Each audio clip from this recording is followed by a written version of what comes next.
Rwanda has partially lifted the lockdown, various factories and industries have started going back to work. Of course, bearing in mind the measures that were given to them in order to prevent the further spread of coronavirus among their workers.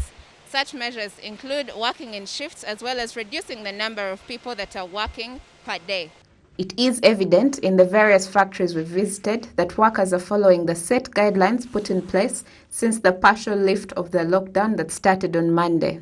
We've always we use every time the masks to protect us from the dust, and also it is in this time to protect us against the coronavirus.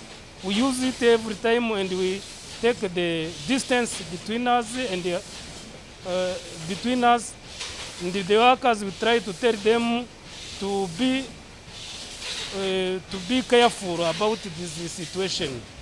We have changed, and the production times has been changed.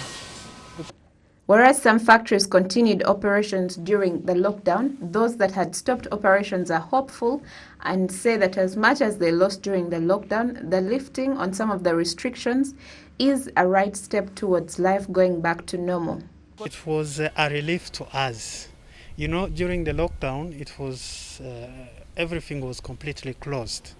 So we were not able to make any revenue. But by now, we have started generating some revenues from, of course, customers within Kigali, because you know people are not allowed to go up countries. So we believe with time we will be getting also those customers from up countries and from also neighboring countries. So it's a good thing to open up for business again. With the lockdown and suspension of most economic activities, it had an impact on the production costs, something that saw prices of some commodities go up on the market. However, some factories whose operations continued during the lockdown say COVID-19 was an unexpected crisis, and so it shouldn't be a time to get profit, but rather a time to support each other. Our operations, as per se, we've kept operations as usual, but of course we had to align with the guidelines from the Ministry of Health. We did not reduce number of workers as per removing their contracts, but rather we made them work in shifts, and our production capacity remained the same. Though at the market, of course, the demand was not that high as before, but we kept doing our production as usual. And one thing again we pride of is we maintained our staff. The challenges that we got with COVID-19, the cost of operations, of course, increased.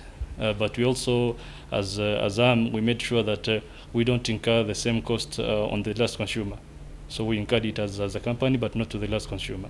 Sam Kamjisha, Director General for Industry and Entrepreneurship Development at the Ministry of Trade and Industry, acknowledges the impact the lockdown has had and says there are ways of addressing this. For sure, this is no secret. This pandemic will slow down the progress of industries. But there are other plans that are being put in place. We're still evaluating to see ways in which we can support these industries, especially the small and medium enterprises, in order to minimize the losses. Though there have been fears that the COVID-19 pandemic could have a big impact on Rwanda's economic development goals, the country's government has given assurances that the measures being adopted to deal with the consequences of the pandemic are designed to mitigate its effects on the economy and ensure a speedy recovery. Gloria Mutesi, RTV, Kigali.